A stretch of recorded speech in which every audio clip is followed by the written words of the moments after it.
November 30th, 2018. A day that began like any other.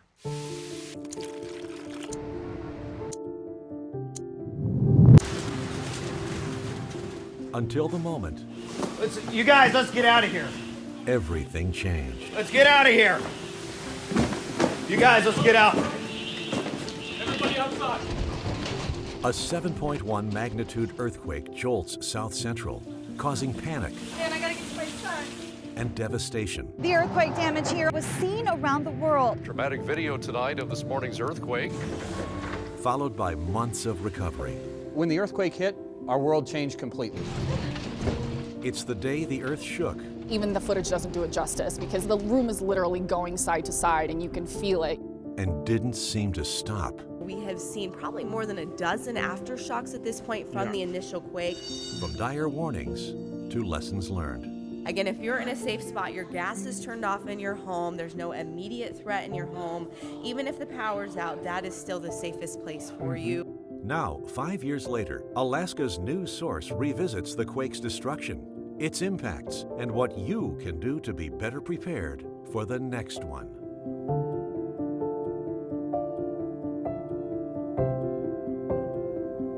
It is a day to not forget. If you were in South Central Alaska 5 years ago today, you likely remember the exact moment the quake hit, where you were, what you were doing, who you were with, and who you were separated from. It was a tough day, but a day important lessons were learned that will hopefully be passed on to generations to come.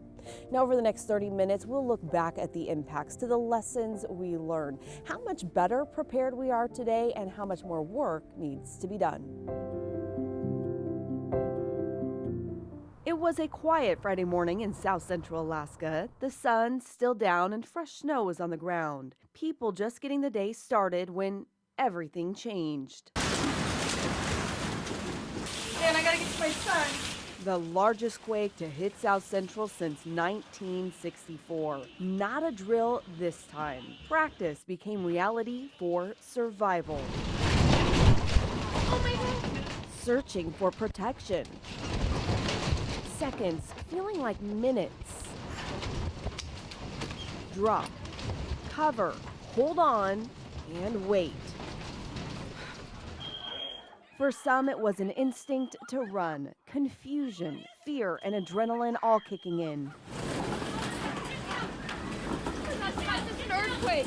It's an earthquake. Oh my God. The power was out and phone lines were down, but limited information started coming in. The quake, initially confirmed as a 7.0, a tsunami warning issued for the coast. And the ground was still moving. 7 major aftershocks, including a 5.7, just minutes later. 45 additional quakes of magnitude 4.0 or higher. In total, at least 300 aftershocks felt in the following days and weeks, each one bringing us right back to 8:29 a.m. The streets were gridlocked with people trying to get across town to their loved ones. Every single school does have some type of damage. In the following hours, reports of the damage started coming in. Roads caved to the shock, taking cars with them. Some hillsides couldn't hold up to the shaking. And I was just running around trying to find a way out. Homes and buildings suffering major damage with people inside. Definitely made me think a little bit more about my life. Definitely don't take your life for granted, because if I was anywhere else in this house, it could have been completely different. Anywhere else. As families were putting their homes back together, first responders were out fighting fires and helping with medical emergencies. Some injuries, but no deaths. It was like something out of a movie. I called my mom. I was like, yo, Mom, it was an earthquake. I love you. They said it's a tsunami. I was all, hysterical, of course, breathing all heavy. It was crazy. I called 911 immediately. Like, yo, the house, the church is on fire. How are you today, big guy? As the hours went on, more help arrived, with many caring for children separated from their parents. Wait! Thanks, Ralph. They're tricking me! Grocery stores became full and the shelves empty as the search for water and food began. And in the years to come, scientists from around the world would flock to Anchorage to study this powerful quake, rupturing 10 miles high, 12 miles wide, inside a subducting plate 35 miles below the Earth's surface, just 7 miles north of downtown Anchorage. It's rare that you get such a dense urban seismic network of strong motion instruments in a city like Anchorage that records a big magnitude 7 earthquake like that. And now, 5 years later, there are little signs this quake ever happened. The roads and damaged buildings are rebuilt, land restored, but the memory stays the same, and the lessons have been learned. When disaster strikes, what matters most is, of course, not the material things. It's the safety of our loved ones and the people we're with. On November 30th, 2018, it wasn't just the resilience of Alaskans on display, it was their kindness and compassion. Eric Soul shows us how the community came together. The biggest lesson learned for Anchorage Fire Department is we have to be better prepared to handle the circumstances post-earthquake. But first responders weren't the only ones who jumped into action that day. Morning of the earthquake, I actually was on J-Bear. If you were here 5 years ago, you have your story. So I had an experience that was a little different from a lot of people because I was outside. About where you were. Literally, we were taxiing down the runway, and I remember feeling like the plane was sliding on ice or something. And how you reacted. And then the earth shook and I grabbed a sign and the power flickered behind me. Worrying, wondering if everyone was okay. And I remember driving back from J-Bear into Anchorage and seeing all of the traffic, all of the cars, people wanting to get home and thinking, oh my gosh, nothing like this has ever happened in my lifetime in Anchorage. We checked on our families, our neighbors, but some had bigger responsibilities. I'm Jenny Ragland. I work for the Salvation Army in Alaska, and my job title is Service Extension and Emergency Disaster Services Director. So my name is Bill Falsey. I was the Anchorage Municipal Manager and part of the response to the 2018 earthquake. They jumped into action. If I have a job to do, people are going to be in need. 5 years ago, I came directly from dropping off my children at preschool and then spent probably the next 3 days at this building. They had practiced for this. We were off to the races within half an hour, I would say. The city pulled together. They had to. We realized pretty quickly that Anchorage is something of an island, and so in terms of emergency response, which meant that the initial response was going to be one that we fielded. We were all frightened. We had more calls into 911 in the first 4 hours than we typically receive in an entire day. But we were in good hands. I don't know that any of us thought that by the end of the second day we would be saying the lights are generally on, communications are generally up, and you can drive from any point A to any other point B in town. The damage could be repaired, but we were shaken. There was probably more emotional and mental health needs that we saw as a result of that. The big lesson to be learned? We already knew it. I think it reinforced to us the importance of preparedness and investing in the people, systems, and teams that we don't need often, but that we critically need when we do need them. Eric Soul, Alaska's News Source. Live right now on alaskasnewssource.com, we've posted an extended version of Eric's conversation, along with other new videos, interviews, and resources to help you better prepare for the next earthquake. If you grew up in Alaska, you likely learned that during an earthquake, you should get to a doorway because it was safer. That may have been good practice then, but now it's likely just a hole cut in the drywall.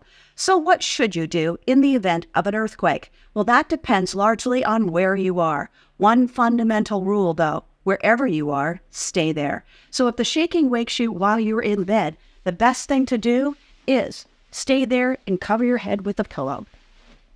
Find a sturdy piece of furniture that you can get underneath. And if that's not possible, crouch next to a piece of furniture and make sure to cover your head. And also, steer clear of windows and any objects that might fall on you. From then, it's just the basic rule of drop, cover, and hold on. If you're outside, stay outside and stay away from trees and power lines. If you're in your car, stay there and try to get off or away from bridges if it's safe to do so. Remember, the biggest danger in an earthquake is from falling or flying objects. Still ahead, the sudden shaking wasn't the only surprise of the day. There were no fatalities, only minimal injuries. We should be thankful that it was only stuff that got broken and not people. Following the earthquake, Alaska quickly became an example in the world of infrastructure. Our investigative team will take a look at the state's earthquake systems when we return.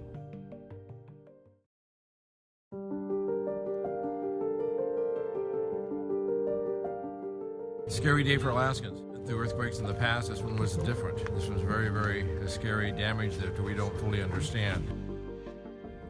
There are other areas of the world where a magnitude 7.1 earthquake would have brought whole cities crumbling. In fact, there have been instances where earthquakes of lesser magnitudes have killed hundreds. But in Alaska, that was not the case. And look at how fast we got back on our feet, right?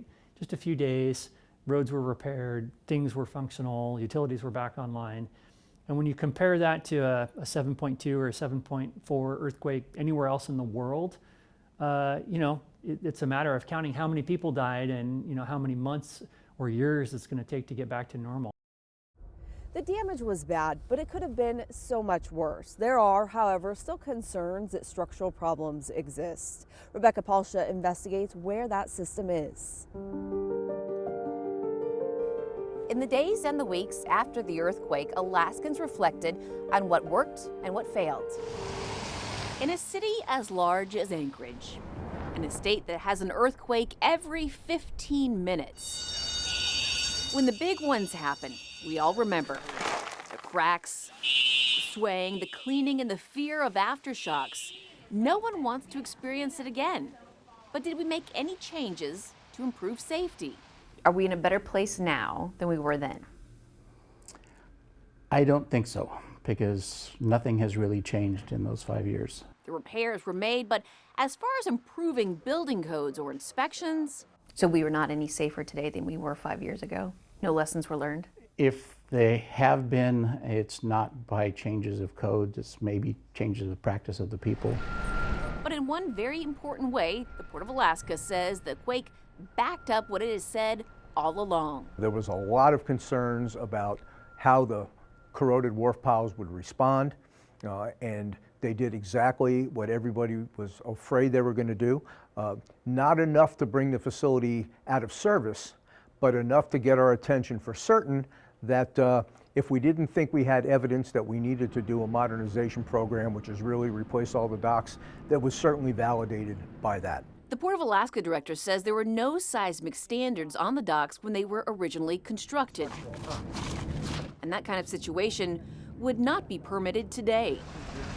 That's led to an expansive modernization program for a place that handles 3.9 million tons of fuel and cargo in 2018. We are still talking about it somewhere in the neighborhood of $1.8 to $2 billion. We're not far enough along in the design work to have any more of a degree of certainty than just that at this stage of the game. Engineers also say that as new buildings are constructed in Anchorage, building owners now proactively look to improve safety. We have owners coming in and asking us not only to design new buildings, but what we're seeing is people asking us to upgrade their existing buildings.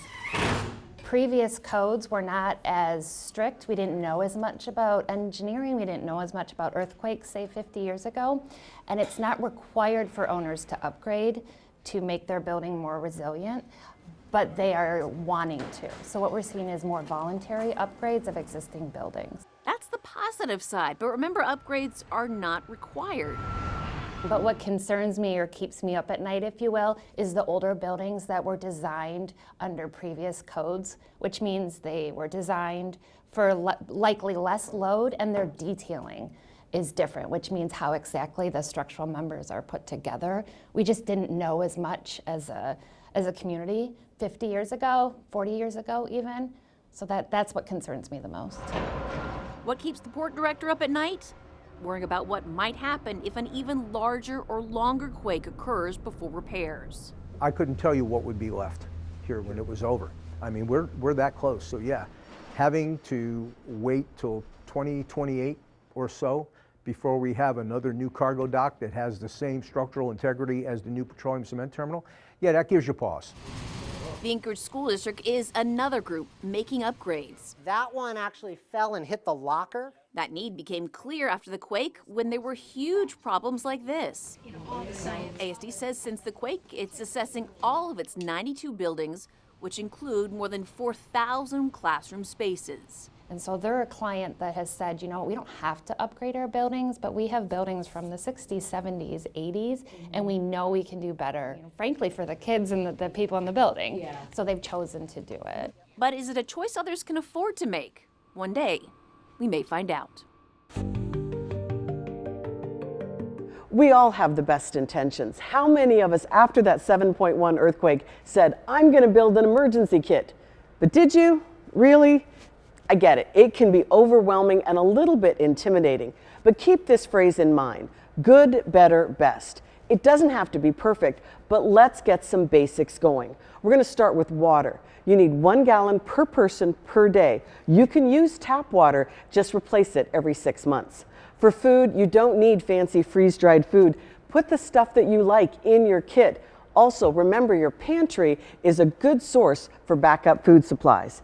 A first aid kit. Get one of these, put it with your water so you know exactly where it's at. The next one's a little more difficult for some, but find an alternate heating source. Firewood, a wood stove, maybe a generator, something to keep you warm if the power goes out. And some hygiene products, because you're going to get dirty and you're going to need this. It doesn't have to be perfect, but it is a good place to start. Go to alaskasnewssource.com. We've got links to the list for everything you need in your emergency kit, plus a plan to build the kit slowly so it's not quite so overwhelming. And check out our digital exclusive with Jeremy Zedek with the Alaska Division of Homeland Security and Emergency Management about emergency kits and how having a kit increases your chance of staying in your home. You can find that on alaskasnewssource.com. While 5 years have gone by, there's no doubt Alaskans who experienced this quake will never forget that day and the lessons that came with it. Did you learn any lessons from that day? Sleep with full pajamas. I'm sure everybody does that now, though. From families who fled their homes to houses crumbling. Coming up next, we'll have a look at some of the most memorable moments brought on by the quake.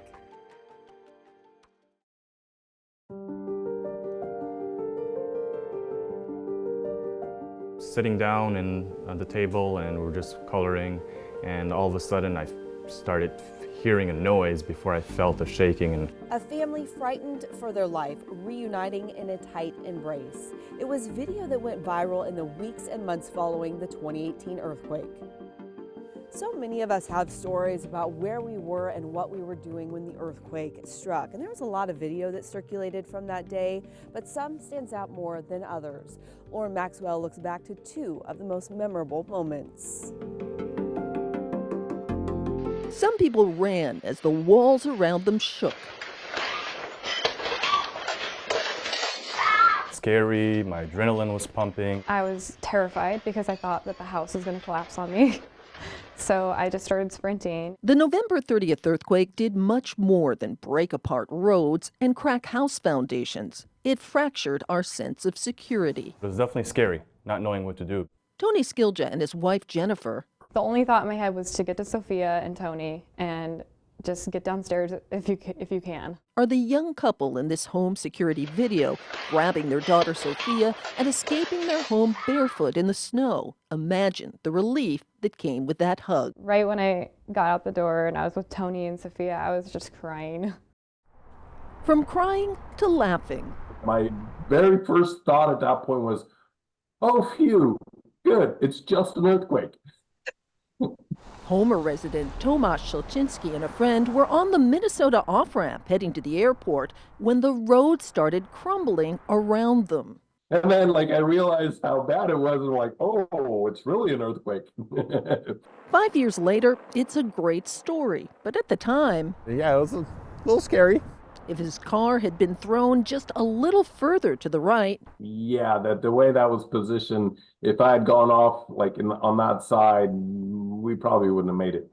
Solzhenitsyn says he's not a religious man. Even though I'm atheist, I still think I have a guardian angel that watches over me. But he knows he got lucky that day. Not only did he get his car back, he also made his flight. Lauren Maxwell, Alaska's news source.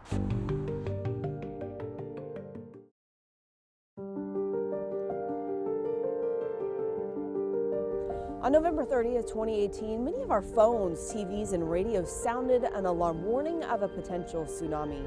But how do you know if that warning is for you?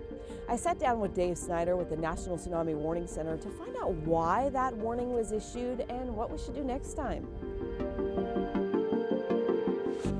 Let's go back to November 30th, 2018. Initial reports coming in, it was a magnitude 7.0 under somewhere near Point McKenzie. Tsunami warning was issued pretty quickly, I believe. Yes. Why was that warning issued that day?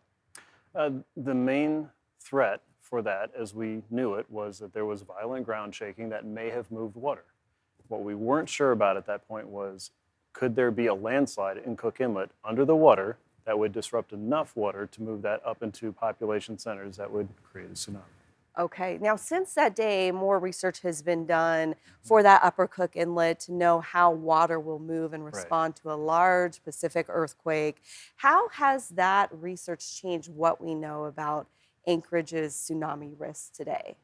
Sure, I think it's important to say that those two earthquakes are different types of events. So the event that we experienced in 2018, very close to Anchorage, is not the same one that's supported by the new research for the Upper Cook Inlet, for the Kenai Peninsula Borough, for the Mat-Su, and for Anchorage as well. The one we're talking about from the more recent research is more of a subduction zone earthquake, one that has a significant thrusting event and moving a great deal of water up into the inlet from the south to the north, along and coinciding with high tide. Whereas the other event that we experienced in 2018 was a completely different type of mechanism, faulting, and doesn't move water the same way and certainly isn't positioned to move that great amount of water in the same way.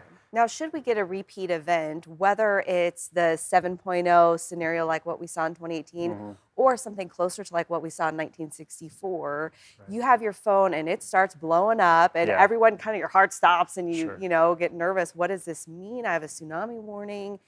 And you could be anywhere in Anchorage, you could be in Palmer, you could be in Girdwood. How do you know if that's important information for you?